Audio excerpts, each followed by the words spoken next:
Cerro Uritorco, esa zona, ¿qué está ocurriendo allí? ¿Por qué hay algún tipo de energía que produce que allí se avisten fenómenos aéreos anómalos?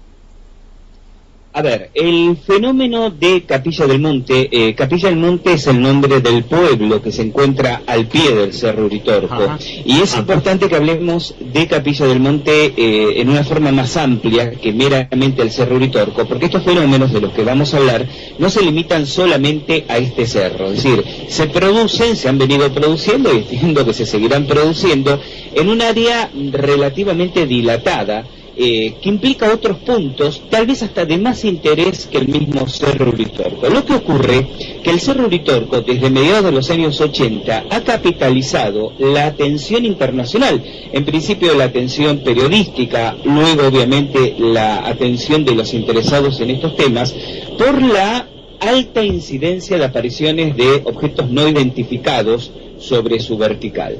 Pero insisto en este punto, es decir, si bien en el año 85 esto salta a la opinión pública a raíz del aterrizaje o supuesto aterrizaje de una gran nave en la ladera de un cerro más pequeño que se encuentra en las inmediaciones del Cerro Uritorco, conocido como Cerro del Pajarillo, y que despierta la pasión pública por saber qué es lo que está pasando ahí. Desde tiempos, diríamos, inmemoriales, el lugar ha sido objeto de culto, objeto de atención y objeto de devoción. Fíjate, Alberto, te cuento a ti y le cuento a tus oyentes, que en este sentido podemos señalar 2 o 3 instancias muy interesantes. En el año 2007 se descubrió prácticamente dentro del ejido urbano de Capilla del Monte un centro ceremonial indígena donde los estudios arqueológicos hechos en el terreno le asignan una antigüedad estimativa de 8.000 años, lo cual es poco menos que un escándalo en términos del academicismo arqueológico, toda vez que la historia oficial, diríamos así, ubica, inclusive para una época posterior, diríamos, 5.000 años atrás, la existencia en la región de tribus de clanes, con una conducta casi paleolítica, troglodita, los mal llamados comechingones.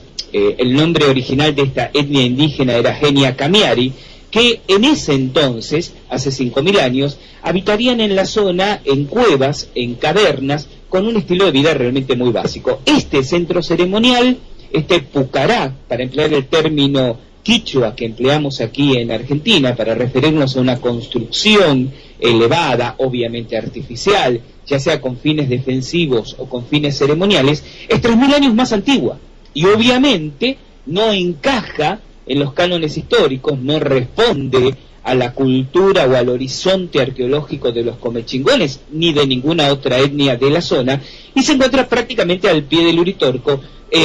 Claro hito, clara señal de que ya en aquellos remotísimos tiempos este cerro tenía algún tipo de valor simbólico especial para esos pueblos primitivos. Y esto se sostiene en el tiempo. Fíjate que el furor por los fenómenos de Capilla del Monte, el Cerro Uritorco, si bien trasciende públicamente en los últimos, diríamos 25 años, en realidad es de origen histórico. Ya existen leyendas, relatos orales, relatos escritos del siglo XIX, de fines del siglo XVIII inclusive, que señalan el lugar como un punto muy especial. Ahora, la pregunta es, ¿especial por qué y en qué? ¿Por la aparición de estos objetos, de estas supuestas naves extraterrestres, o por el lugar, o porque el lugar tiene algún tipo de característica energética particular? Yo me inclino por esta segunda hipótesis. Tú sabes, Alberto, y lo sabe la gente que me viene siguiendo, que mi actividad investigativa, mi actividad casi cotidiana es la investigación y la docencia en el ámbito de la parapsicología. Una de las ramas de la parapsicología es la llamada radiestesia, que es la disciplina que busca estudiar, medir, realizar evaluaciones, por ejemplo en el terreno, mediante ciertos aparatos sutiles de detección, como por ejemplo los péndulos radiestésicos. En lo particular, inclusive uno de los libros que me han sido publicados versa precisamente y específicamente sobre esta disciplina. Eso es lo que, entre otras cosas, además de mi pasión personal por la investigación OVNI, comparto esto con David cuando decía lo que realmente me apasiona, me interesa, captura mi atención y me emociona es la investigación OVNI, y uno también lo lleva en un lugar del corazoncito esto. Hace muchos años empecé a viajar a Capilla del Monte, cosa que ya se ha hecho prácticamente una costumbre, no te digo cotidiana, pero muy frecuente en mi vida, para investigar los fenómenos del lugar. Y mi conclusión personal, absolutamente personal, pero bueno, es lo que se me pide, es que toda la región posee un tipo de energía telúrica sumamente intensa y sumamente positiva, lo que no es extraño cuando, estudiando geológicamente la región, uno se entera que toda esa zona de lo que en geografía aquí en Argentina conocemos como el Valle de Punilla, es decir, una depresión que se encuentra en la provincia de Córdoba, una provincia que se encuentra en el centro de la República, entre dos cadenas montañosas llamadas Sierras Chicas y Sierras Grandes, con muy poca originalidad, por cierto. Toda esa depresión del Valle de Punilla se encuentra sobre una gigantesca veta cuarcífera subterránea. Sabemos de las particulares propiedades energéticas del cuarzo. Cualquier interesado en gemoterapia, sin ir más lejos, entiende a lo que me estoy refiriendo. Por supuesto. Y creo que no es ajeno a los fenómenos energéticos de Capilla del Monte, esa intensa, esa enorme acumulación cuarcífera que además es prácticamente única en toda la República Argentina. Gustavo, creo que tenemos un retorno por ahí. ¿Lo puedes quitar? Sí. Perfecto. Gustavo, has hablado del potencial mágico de aquella zona, del poder de las rocas, de las piedras, de los minerales que allí se encuentran. Cambiamos un poquito de tema.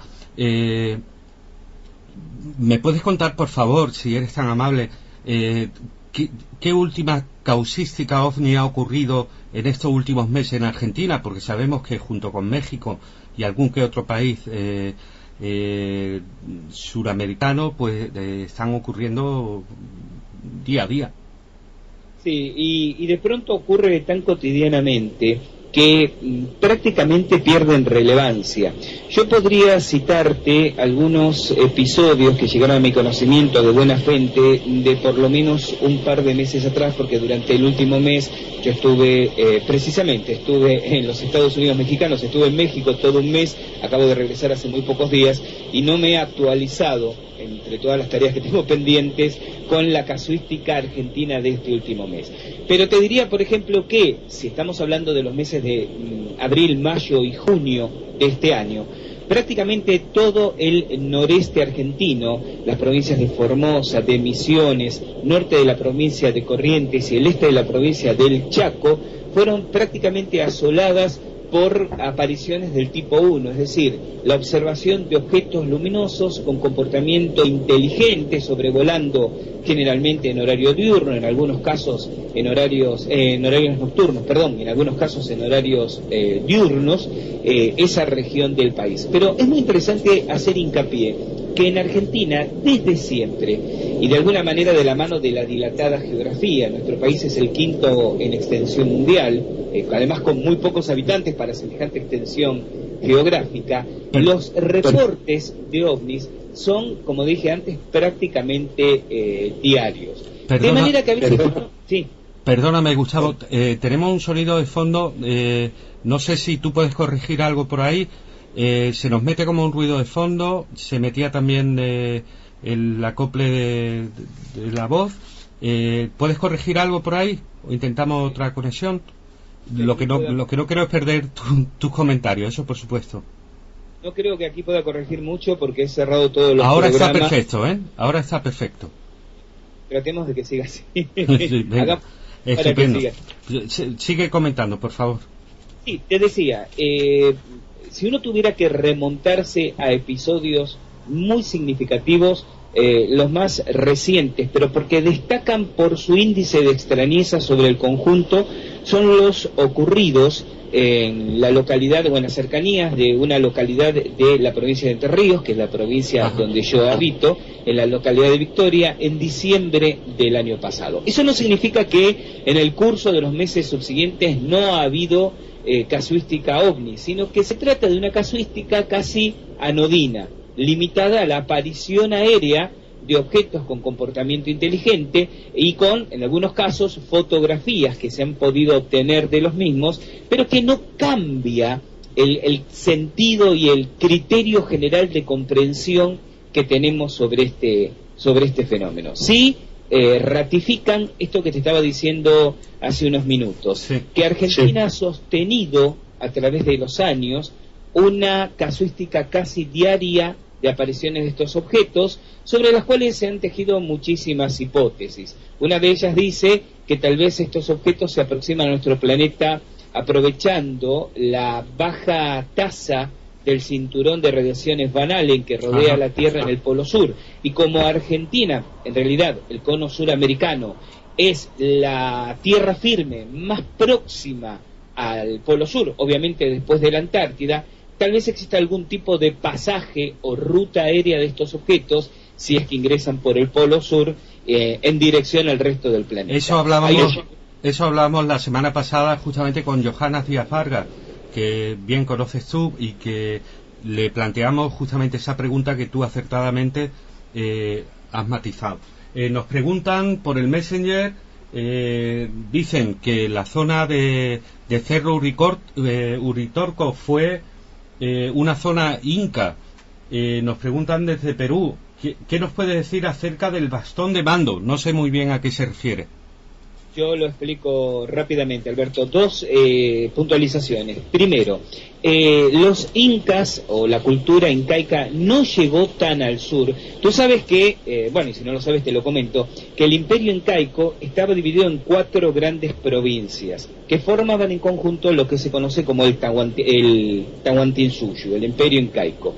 La provincia sureña, llamada Collasuyu, abarcaba parte del norte de la República Argentina y norte de la hermana República de Chile. Sin embargo, no llegaron tan al sur, y obviamente, aunque lo hubieran hecho en tiempos tardíos, los incas son muy posteriores históricamente al periodo arqueológico atribuido a este centro ceremonial que comenté al principio.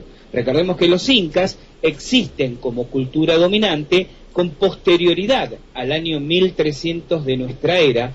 Antes existieron pueblos, inclusive, bueno, si nos preguntan de Perú saben de este tema mucho más que yo, existieron culturas muy anteriores históricamente, como los mojocoyas, como los aymaras, por ejemplo, de manera tal que los incas, que no llegaron tan al sur, tan hasta la provincia de Córdoba, aún de haberlo hecho, lo habrían hecho tan tardíamente que no responden el interrogante de quién construyó este centro ceremonial, repito, de 8.000 años de antigüedad. Aclaración número 1. Aclaración número 2. El bastón de mando. El bastón de mando es una de los grandes mitos que surgen alrededor de Capilla del Monte. La historia, yo no sé si decirle la historia, la leyenda diríamos, cuenta que allá en los tardíos años 30 del siglo XX, un caballero argentino de nombre Orfelio Ulises, quien habría peregrinado por la India y luego por Alemania, habría recibido la orden, la misión de buscar en las estribaciones del Uritorco una especie de bastón lítico, de bastón de piedra, que es lo que se llama bastón de mando, que habría sido una especie de cetro de poder de estos antiguos comechingones de los que te hablaba anteriormente. ¿Se comprende esta la idea? Orfelio Ulises lo habría encontrado, lo habría tenido en su poder durante algunas décadas, y antes de fallecer se lo habría cedido a quien se autotitulaba su heredero natural, un antropólogo argentino esoterista ya fallecido llamado Guillermo Terrera. Guillermo Terrera lo tuvo en su poder, inclusive el doctor Jiménez del Oso estuvo en una oportunidad en Argentina realizando un documental sobre Capilla del Monte, tuvo ocasión de entrevistar a Terrera y en ese momento para la televisión española mostró el bastón de mando, Terrera luego fallece, hace pocos años, y el bastón pasa a ser propiedad de su familia, de sus herederos naturales. Ahora, yo aclaré desde el principio e insisto, sin querer herir susceptibilidades, esta es una opinión natural, que aquí se está construyendo un mito alrededor de otros hechos ciertos. Tú sabes, Alberto, que no hay nada más difícil que decodificar las medias verdades. O sea, cuando algo es una mentira absoluta, tarde o temprano salta a la luz. Pero cuando algo se construye con algo de verdad y algo de mentira, es como que tiene garantizado una persistencia histórica. Y yo creo que esto pasa alrededor del bastón de mando, porque es necesario aclarar algunos conceptos a nuestro amable oyente que pregunta sobre él.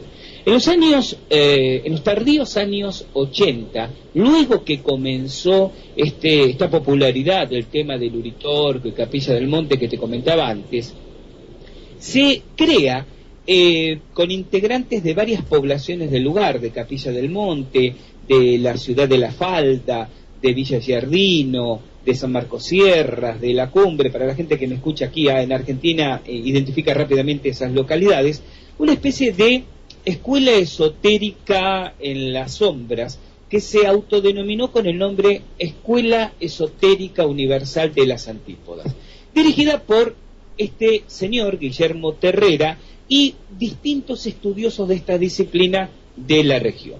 Lo que es necesario aclarar que esta escuela esotérica siempre tuvo una absoluta filiación filonazi. Espero que se haya comprendido la idea. Una absoluta filiación filonazi. En este sentido, si me permite, Gustavo, si me permite, tenemos otra pregunta. En justamente en lo que estás comentando, Manuel desde, creo que es Madrid, nos dice, ¿por qué en Argentina la mayoría de los ovnis que se observan son los típicos prototipos de los ovnis alemanes, de los nazis?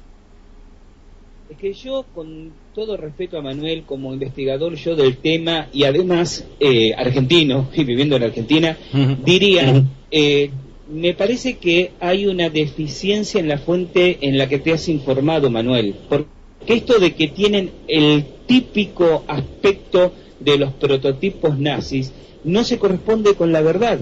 Lo que ocurre es que existe en Argentina, y por eso es atinada la pregunta de Manuel y la observación tuya, Alberto, una corriente ovnilógica, una corriente ufológica que trata de poner en la palestra del debate el origen nace de los ovnis, lo cual no estaría mal como tema de discusión y de análisis científico, si no fuera que ese grupo acompaña eso con una carga ideológica de la misma naturaleza.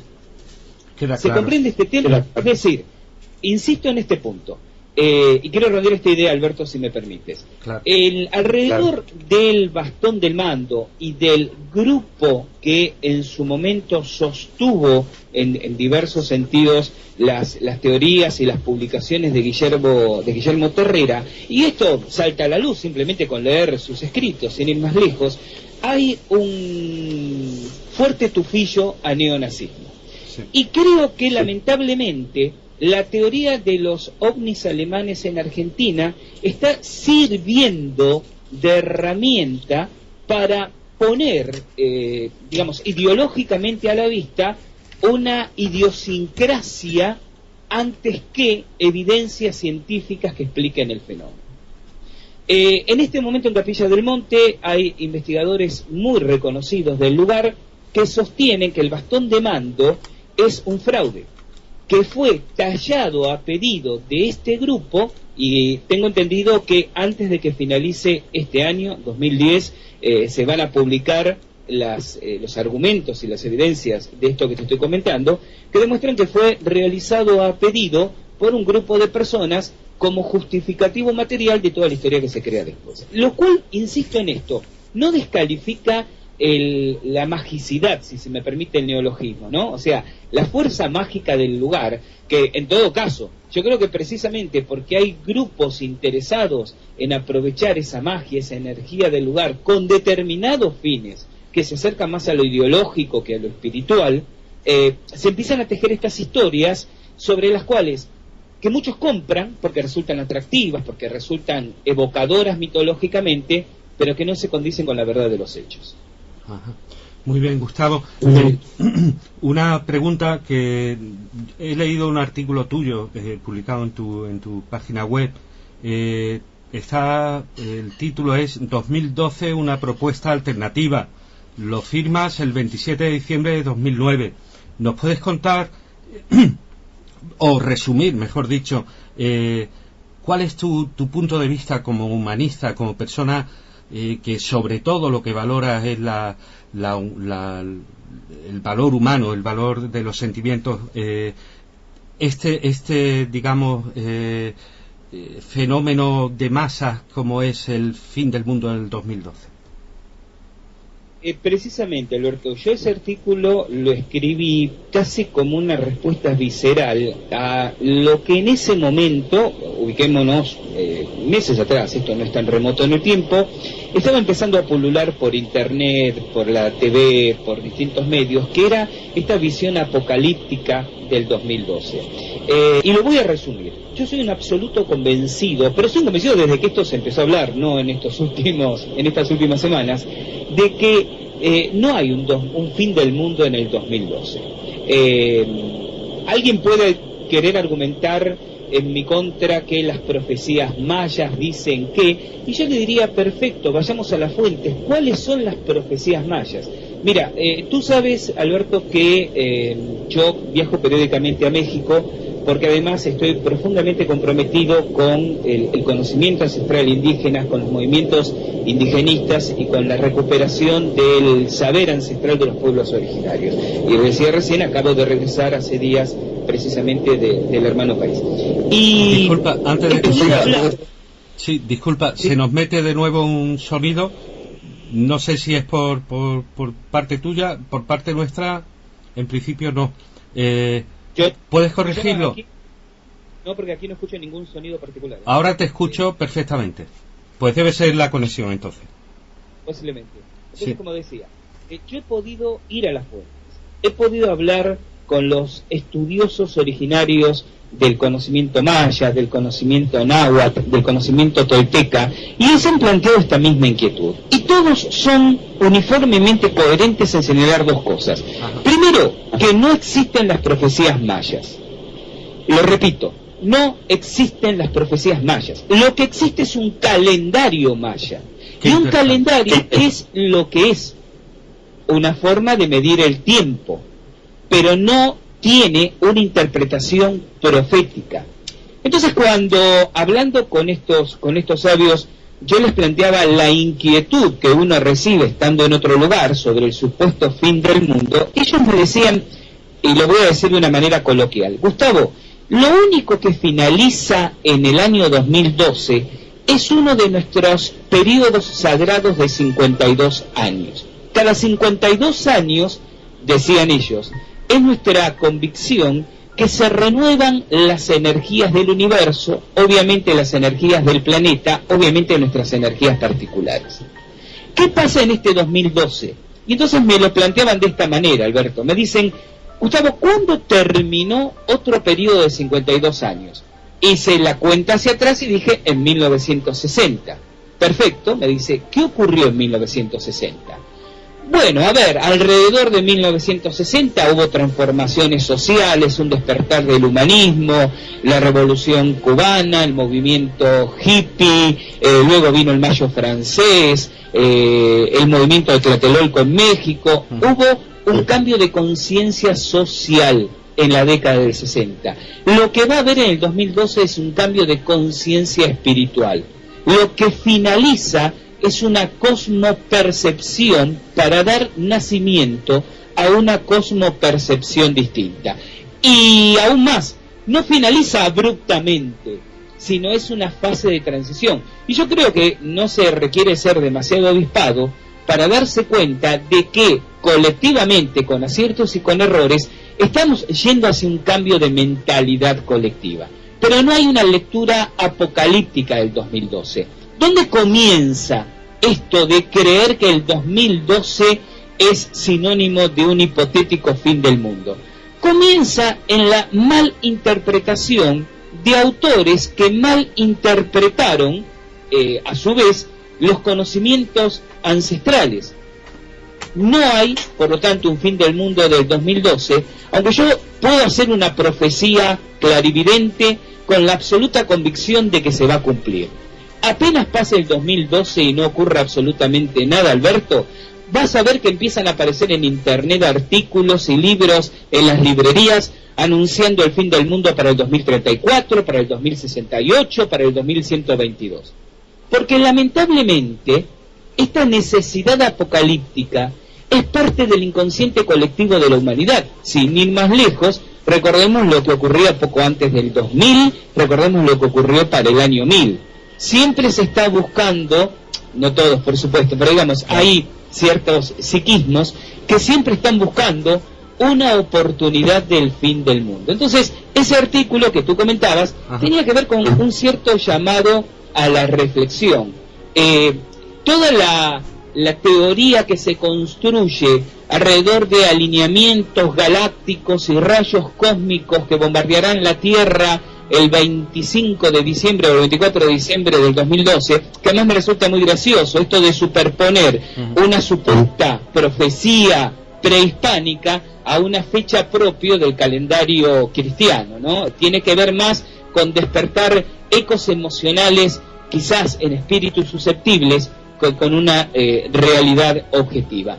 Y voy a ir un poco más allá, y te diría que lamentablemente sabemos que hay gente que construye un negocio alrededor del miedo de los demás. Entonces, vaticinar un fin del mundo, vender libros sobre el próximo fin del mundo, y a medida que la fecha se aproxima, empezar a cambiar el discurso y proponer cursos y talleres de ascensión metafísica para modificar cuánticamente el ADN con las vibraciones de diciembre del 2012, es, como decimos en Argentina, el término es un argentinismo, pero lo traduzco inmediatamente, a mi modesto parecer, un curro. Es decir, un simple y burdo negocio. De todas maneras, Alberto, el 2012 no está muy lejos, y para diciembre del 2012 vamos a tener un poco más en claro quién tenía razón. Sí que es cierto que uy, hay una cosa ahí. A ver, Gustavo, ahora. Sí, te escucho perfectamente. Muy bien. Decía que sí que es cierto que sí que estamos notando en estos últimos años, no en este último año, sino ya desde hace 2 años para acá, unos cambios totalmente drásticos, ya no solo en climatología, en lo que son catástrofes naturales, en las temperaturas. Estamos notando cambios en lo que es el sistema financiero mundial, y eso sí que da que pensar que posiblemente para el 2012 se tenga que tomar una resolución para hacer que el sistema que llevamos hasta ahora se acoja a otro sistema mucho más, digamos, asumible por la sociedad que ahora mismo vivimos. Y antes... dime. Yo pondría las cosas en perspectiva. Yo diría, el deterioro ecológico no es algo que ocurre de golpe en proximidades del 2012, es decir, se viene produciendo desde la revolución industrial. Lo que ocurre es que en esta época estamos empezando a pagar las consecuencias de este maltrato de la naturaleza. Y nada demuestra que el punto álgido, el punto irreversible ocurra en el 2012. Puede ocurrir dentro de 4 meses o puede ocurrir dentro de 25 años. Sin duda, tenemos que tomar colectivamente, como sociedad, como humanidad, medidas drásticas si queremos recuperar el equilibrio del planeta. Pero sostener que hay una bisagra en el 2012, ¿se comprende la idea? Me parece algo que acude más a lo emocional que al objetivo. En cuanto a la crisis del sistema financiero, todo depende de donde esté parado uno cuando la crisis te alcance. Sí. Es decir, la crisis inmobiliaria de Estados Unidos del año pasado debe haber sido el fin del mundo para muchos yanquis, y sin embargo, como dice un tango argentino, el mundo sigue andando. Y en cuanto al aumento de las catástrofes naturales, en esto me voy a permitir disentir contigo. Yo he estado siguiendo este tema con alguna prolijidad y sostengo que no hay más catástrofes naturales que antes. Lo que tenemos ahora es más información en vivo y en directo, que es otra cosa. A ver, cuando tú y yo éramos pequeños, y no existía internet y había pocos canales de televisión y el medio habitual de información era el periódico diario, ocurrió un terremoto en China con 20.000 muertos y era una noticia que iba en la página 17 del periódico y que llegaba por un cable noticioso 3 o 4 días después de haber ocurrido. Hoy en día está ocurriendo el terremoto y las cámaras de la CNN están en el lugar de los hechos tomando la tragedia. Lo que tenemos es otra penetración compulsiva de los medios de información en nuestra esfera de atención. ¿Se entiende esta idea? Por supuesto. No hay terremoto de antes. Tenemos constancia o tenemos, yo diría, certeza de la existencia de los terremotos por una razón mediática. Yo recuerdo muy bien, yo tendría 16, 17 años, mira cuando me remonto, y hubo unas inundaciones masivas en Bangladesh que arrojaron creo que cerca de 1 millón de muertos. Yo había leído la noticia en el periódico que todos los días compraba mi padre y lo comenté en ese entonces en el colegio al que iba al otro día, y había un compañero, un condiscípulo que había leído la noticia y 10 que no tenían la menor idea de lo que estábamos hablando. Hoy en día ocurre algo así, que como ocurrió con el tsunami en Indonesia, durante una semana están los periodistas, las cámaras filmándote los cadáveres flotando en la corriente, actualizándote minuto a minuto el número de víctimas mortales. Tenemos una inevitable convicción de que eso está ocurriendo. Entonces la gente ahora públicamente se da cuenta que ocurren terremotos cuando hace 20, 30, 40 años atrás, porque vivía quizás en una especie de burbuja pueblerina, por decirlo de alguna manera, ni siquiera se enteraba. Y entonces sacamos la errónea conclusión, deducimos erróneamente que hay más terremotos que antes. Ajá. Y esto, objetiva y estadísticamente, no es así. Gustavo, te digo que por parte de nuestros oyentes, el Messenger es una mina, está ahora mismo fluyendo mensajes, preguntas que por supuesto, lamentablemente no va a poder ser posible responder porque nos quedamos sin tiempo y no quería que te fueras hoy sin que nos contestaras a una de tus investigaciones más fructíferas, como han sido las mutilaciones del ganado que han ocurrido en Argentina. Tú has llegado a encontrar unas conexiones que, por supuesto, a todo el país, a todo el mundo nos interesan. Sí, y yo rápidamente la resumo para nuestros oyentes, Alberto, haciendo antes una salvedad para curarme en salud. Yo sé que algunas de mis reflexiones y las conclusiones de algunas de mis investigaciones pueden, digamos, no responden por ahí al ideario colectivo, ¿no? Es decir, a veces se espera que un investigador ovni, que un investigador de fenómenos paranormales tenga siempre el discurso paranormal a pedir de boca, no sé si me explico, como que mire la vida y el universo a través del cristal de la paranormalidad. Yo digo que uno de los signos trágicos de mi vida es que generalmente soy visto como demasiado espiritualista por los racionalistas y demasiado racionalista por los espiritualistas. Así que eso me hace, como en la novela de Jerzy Kosinski, El pájaro pintado, terminar encontrándome solo tarde o temprano. Pero bueno, no importa, es lo que a uno le pasa. ¿Qué ocurre con el tema de las mutilaciones de ganado en Argentina? Mi investigación se redujo a las mutilaciones de un año específico, el año 2002. Es un caso que a través de Al Filo de la Realidad hemos investigado muy profundamente, y entonces voy a comentar concretamente esa oleada de mutilaciones. Y quiero señalar dos cosas, Alberto. La primera, que las oleadas de mutilaciones de ganado del año 2002 en Argentina son absolutamente atípicas y de absoluta distinta naturaleza a las oleadas de mutilaciones que han ocurrido en distintos momentos históricos en todo el planeta. Así que mis conclusiones se aplican solo para Argentina y solo para las mutilaciones de ganado del 2002. ¿Se entiende esta idea? Es decir, no quisiera que algún oyente extrapole y crea que estoy explicando con esto las mutilaciones que aún hoy ocurren en Estados Unidos o en Francia, para poner simplemente dos ejemplos. Me limito al momento y al lugar donde realicé la investigación. Y esas investigaciones que realizamos en el 2002 me llevan a mí a la siguiente conclusión. Las mutilaciones de ganado del 2002 fueron el resultado de una operación de contrainteligencia para enmascarar los resultados colaterales no deseados de un experimento fallido de guerra bacteriológica que Argentina, con el concurso de un laboratorio francés, Transgen, y con elementos militares norteamericanos, comenzó a mediados de la década del 80 en la provincia de Buenos Aires. Fundamentar esto excede absolutamente el tiempo que tenemos disponible, pero de cualquier manera, para las personas interesadas está el material disponible en los archivos de nuestra revista digital.